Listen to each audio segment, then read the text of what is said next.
सभी दोस्तों राम राम। आज की क्लास में आप सभी का स्वागत है। आज हम करते हैं भाई साइंस की क्लास की शुरुआत। ठीक है ना। आज हमारी साइंस की पहली क्लास है। तो पहली क्लास में साइंस का टॉपिक है भौतिक विज्ञान। ठीक है ना। भौतिक विज्ञान के अब तक हरियाणा के पेपर में जितने भी प्रश्न आए हैं सारे प्रश्नों का जिक्र करांगे। कंटिन्यू आप हमारे साथ ठीक है भाई जुड़े रहिएगा। डेली हम क्लास में 50 प्रश्न किया करेंगे। आज की क्लास आपके सामने रिकॉर्डेड क्लास है। अगर आप चाहेंगे कि सर साइंस की क्लास आप ठीक है भाई लाइव शुरू करें तो लाइव क्लास भी शुरू कर देंगे। टाइम बता दियो भाई कमेंट बॉक्स में। ठीक है ना।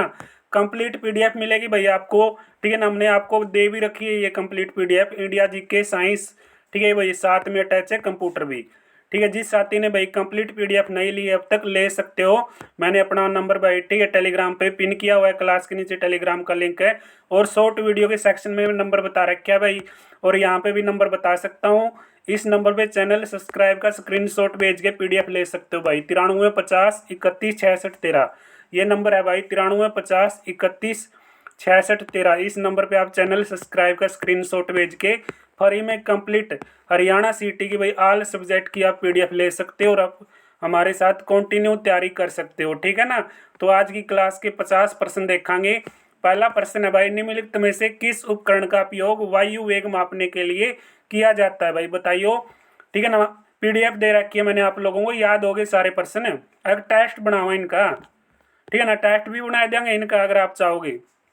आपकी इच्छा है भाई। ठीक है ना। जो आप चाहोगे ठीक है भाई इसी तरीके से सारे प्रश्न करवा देंगे। ठीक है ना। तो देखो भाई किस उपकरण का उपयोग वायु वेग मापने के लिए किया जाता है। एनीमोमीटर का उपयोग भाई क्या करते हैं वायु वेग मापने के लिए करते हैं। अगला प्रश्न देखो भाई। अगला प्रश्न छोड़ो के वह है 1 एम्पियर किसके बराबर में होता है। किसके बराबर में होता है। 1 कूलम प्रति सेकंड के बराबर में होता है। अगला प्रश्न घाबरू हो साइनता गुणांक का विमान सूत्र बताइए भाई। ठीक है ये आपका विमान सूत्र है और इसमें जो बात बता रखी है गुणांक होता है भाई। ठीक है ना। क्या एस आई मात्रक न्यूटन सेकंड प्रति वर्ग मीटर या पास्कल सेकंड के बराबर में होता है।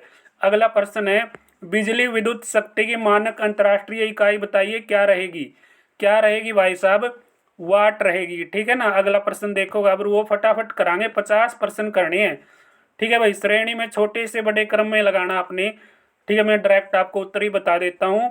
यहाँ पे उत्तर बताऊंगा भाई आपको 10 मिलीमीटर में कितने सेंटीमीटर होते हैं।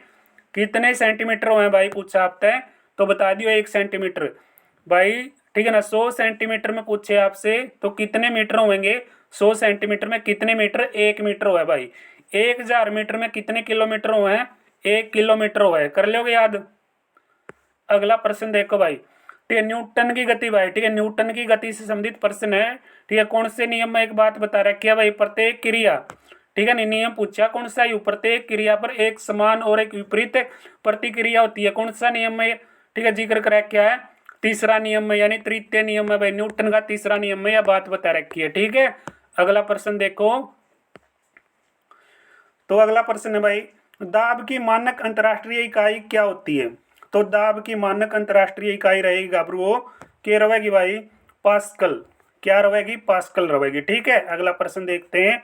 अगला प्रश्न है भाई पानी का घनत्व बताइए क्या रहता है। पानी का घनत्व तो पानी का घनत्व कितना रहा है डिटेल में पढ़ लिया करो। ठीक है ना। पीडीएफ दे रखी है आप लोगों को जिसने नहीं ली भाई ले सकते हो। ठीक है ना। 1 ग्राम ठीक है भाई सेंटीमीटर 3 के बराबर। ठीक है इसका उत्तर आएगा डिटेल में पढ़ोगे सारी चीजें आपके सामने है। अगला प्रश्न है वायुमंडल दाब को मापने के लिए इस्तेमाल किए जाने वाले उपकरण को क्या बोलते हैं।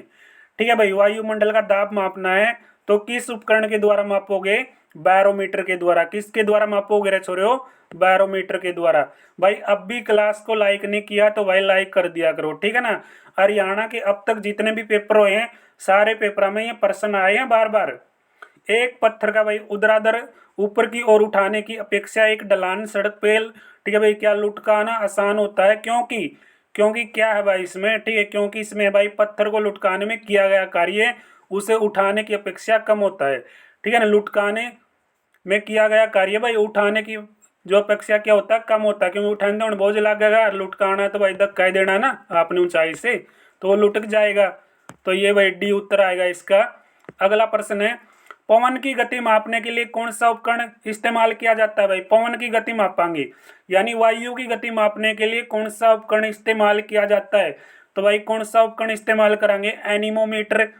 किसका प्रयोग करेंगे? एनीमोमीटर का प्रयोग करेंगे भाई वायु वेग मापने के लिए, ठीक है ना। पहला प्रश्न था यो आपका, ठीक है ना। तो भाई आइग्रोमीटर में क्या मापा जावा है? आर्द्रता हवा में जल वाष्प की मात्रा भाई, ठीक है, याद कर लियो, आर्द्रता हवा में जल वाष्प की मात्रा।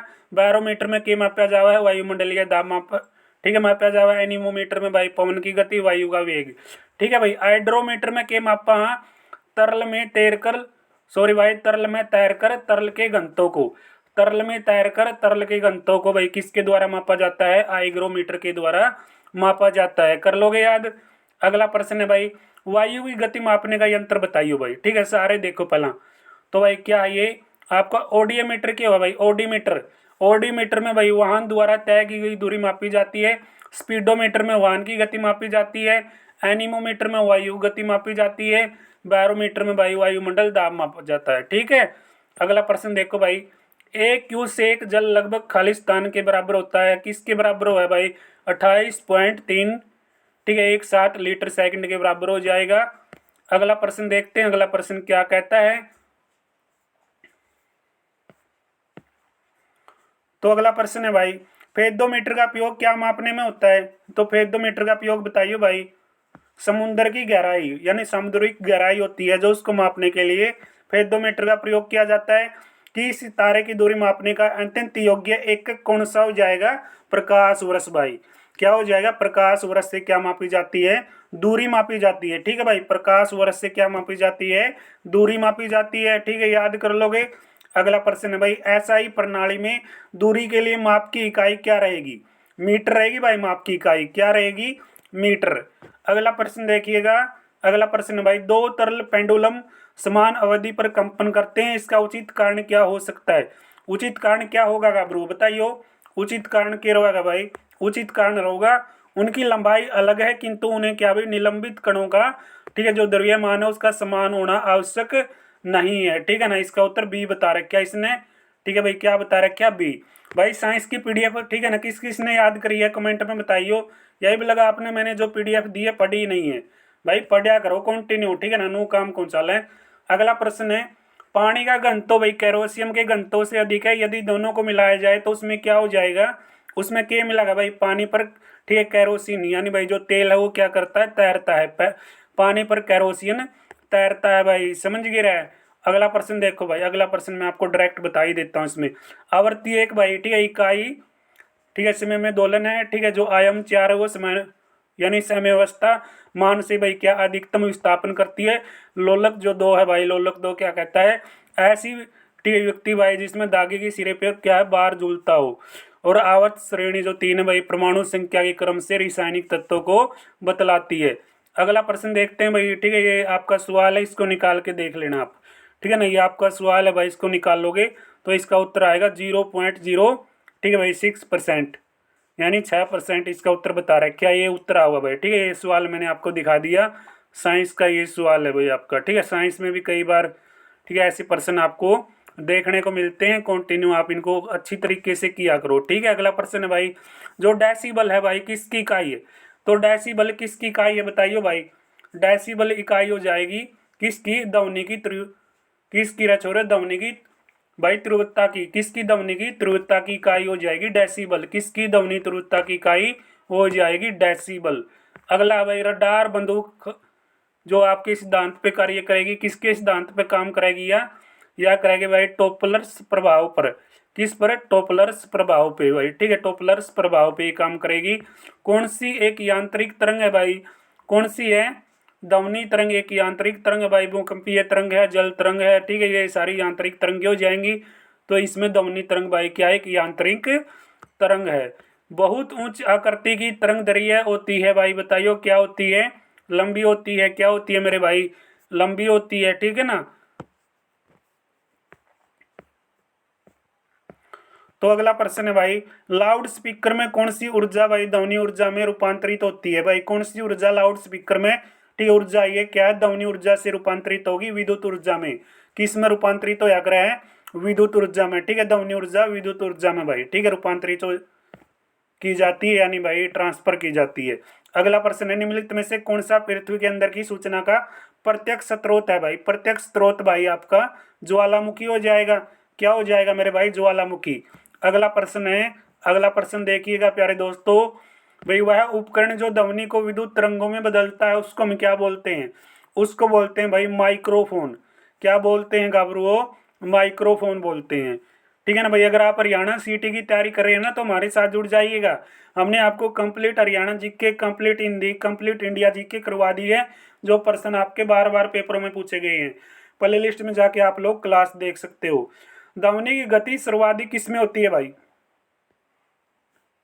तो ध्वनि की गति सबसे ज्यादा सर्वाधिक किस में मिलेगी आपको? लोहे में भाई। ठीक है, लोहे की राड बोल सकते हो या लोहे में बोल। ठीक है भाई, सर्वाधिक होती है। तो 20,000 से ज्यादा भाई क्या? ठीक है ना, 20,000 जो अटरज से अधिक भाई आवर्ती की ठीक है जो ध्वनि तरंग है उसमें ठीक है कौन सी तरंग आएगी आपकी? पराश्रव्य तरंग भाई। ठीक है, यानी उनकी क्या इनको हम सुन नहीं सकते भाई। पराश्रव्य जो तरंग होती है भाई, ठीक है, ये आपके कान के लिए, आपके खुद के लिए खतरनाक होती है। ठीक है ना, 20,000 जो क्या अटरज की जो तरंगे होती है पराश्रव्य तरंग बोली जाती है, ये बहुत ही खतरनाक होती है। कुत्ता, बिल्ली, चमगादड़ भाई क्या है इस तरीके की जो क्या है भाई तरंग को सुन सकता है। ठीक है ना, एग्जाम्पल देख लो, कुत्ता, बिल्ली, चमगादड़ भाई ठीक है इन तरंगों को सुन सकता है। तो सामान्य मानो, तो प्रश्न देखिएगा दोबारा से, सामान्य मानो भाई क्या श्रवण का अटरज में पारस क्या? यानी सामान्य मानो की भाई ठीक है जो सुनने की ध्वनि है वो कितनी हो सकती है? 20 से 20,000 अटरज के बराबर। ठीक है, सामान्य मानो की जो श्रवण अक्षमता है 20 से 20,000 अटरज के बराबर में हो जाएगी। ठीक है भाई, 20 से 20,000 अटरज यहाँ पे आप देख सकते हो। तो ध्वनि तेज गति से गुजरती है भाई किस में? इस्पात में। इस्पात में ध्वनि जमा तेज गति से गुजरती है। ठीक है, सर्वाधिक सुनाई देती है अपन है लोहे में, और भाई गुजरा कड़त है इस्पात में था। इस्पात।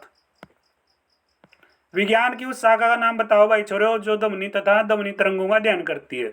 उसको बोलते हैं भाई, क्या बोलते हैं? एकाउ सिटिक्स भाई। ठीक है ना, एकाउ सिटिक्स बोला जाता है उसको। ठीक है, ये आपका बी इसका उत्तर होगा, आपने पढ़ा होगा।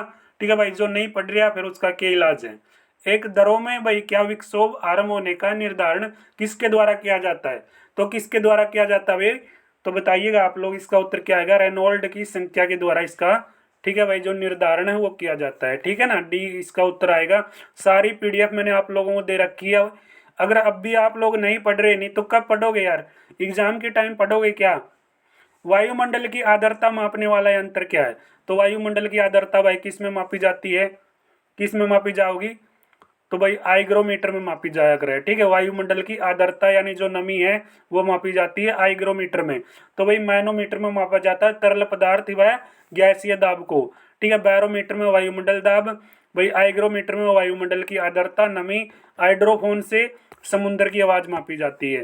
तो ताप का एसआई मात्रक क्या होगा? केल्विन होगा भाई। ठीक है, ताप का जो एसआई मात्रक है वो क्या होगा? केल्विन। प्लस सारे मात्रक में तुमने याद कराऊंगा, कंप्यूटर ने सारी चीज छाप रखी है। ठीक है, ताप का केल्विन होता है, विद्युत धारा का एम्पियर होता है, और तीव्रता का कैंडेला होता है भाई साहब। ऊर्जा का ठीक है भाई कैलोरी होता है इसका। ठीक है, ऐसा ही मात्रक याद कर लियो, ये भी पेपर में आवे हैं। तापमान की इकाई नहीं है भाई। तापमान की क्या इकाई नहीं है? तो पास्कल भाई। ठीक है, ये दाब की इकाई मानी जाती है, ये तापमान की थोड़ी है। ठीक है भाई, ये आपका गलत हो जाएगा। अगला है, भोजन के ऊर्जा मूल्य को किस में मापा जाता है? तो माप लेंगे हम भोजन के ऊर्जा मूल्य को किस में? कैलोरी में भाई। ठीक है, उष्मा की एसआई ठीक है ना, इकाई पूछी भाई इसने, तो इकाई क्या हो जाएगी? उष्मा की जूल हो जाएगी। क्या हो जाएगी भाई? जूल। अगला प्रश्न है भाई साहब, तो वायुमंडल दाब को मापने के लिए ठीक है भाई प्रयुक्त उपकरण बताओ। वायुमंडल दाब को मापने के लिए ठीक है बैरोमीटर, जो बैरोमीटर होता है ना उसके द्वारा क्या किया जाता है? वायुमंडल दाब मापा जाता है भाई। क्या मापा जाता है? वायुमंडल दाब मापा जाता है। तो हाइग्रोमीटर के द्वारा क्या मापा जाता है? सापेक्ष आर्द्रता यानी वायुमंडल में नमी भाई। ठीक है, तो वायुमंडल आर्द्रता या सापेक्ष आर्द्रता ठीक है भाई हाइग्रोमीटर के द्वारा मापी जाती है। अगला प्रश्न देखिएगा, सारे प्रश्न ठीक है ना भाई 30 मिनट में, 35 मिनट में, 40 मिनट तक ठीक है नीचे नीचे में भाई हमने सारी क्लास रिकॉर्ड कर रखी है। 50 प्रश्नों की, ज़्यादा समय गवाते ही नहीं हम। ठीक है, डायरेक्ट प्रश्न पे बात करते हैं। तो वायुमंडल दाब को मापने के लिए भाई प्रयुक्त उपकरण बताओ। वायुमंडल दाब को मापने के लिए प्रयुक्त उपकरण भाई बैरोमीटर है। ठीक है, ये प्रश्न फिर दोबारा आया गया क्योंकि भाई पेपर अलग हो सीखा है, शिफ्ट अलग हो सीखा है। ठीक है, इसलिए दोबारा से पूछा गया है। ठीक है ना, जो प्रश्न इंपॉर्टेंट है बार बार आ रहे हैं उनको बढ़िया तरीके से देखो। तो भाई सिलोमीटर में बादल के ठीक है धारों की ऊंचाई को मापा जाता है। हाइग्रोमीटर में वायुमंडल की आर्द्रता मापी जाती है। एनीमोमीटर में हवा की गति यानी भाई पवन की गति मापी जाती है। ठीक है, एनीमोमीटर में। अगला भाई शरीर में उत्पन्न ऊर्जा का ठीक है भाई ऊष्मा की किस इकाई में मापा जाता है और व्यक्त किया जाता है। तो भाई ऊष्मा की इकाई में मापते हैं जूल में। ठीक है, जूल में। और इसमें किलो कैलोरी भी बोल रखा है। ठीक है ना, ए और सी बता रखा है, पढ़ा होगा आपने, पढ़ लियो भाई, जिसने नहीं पढ़ा पीडीएफ ले लेना। ठीक है, चैनल को सब्सक्राइब जरूर करें। अगला प्रश्न है तापमान की इकाई बतानी भाई आपने। ठीक है, क्या नहीं है, सबसे पहले तो नो बेरा होना चाहिए तापमान की इकाई कौन सी है। ठीक है नहीं, प्रश्न ये पीछे आ लिया तो इसमें थोड़ा प्रश्न हटके पूछ लिया, तापमान की इकाई क्या नहीं है, पास्कल नहीं है। तो अगला प्रश्न है भाई बांध में भाई संग्रहित पानी में ऊर्जा होती है। तो बांध में संग्रहित पानी में भाई ऊर्जा होगी तो बताइए किसमें, डटी हुई ऊर्जा यानी स्थिज ऊर्जा भाई। ठीक है, ये आप याद कर लेना।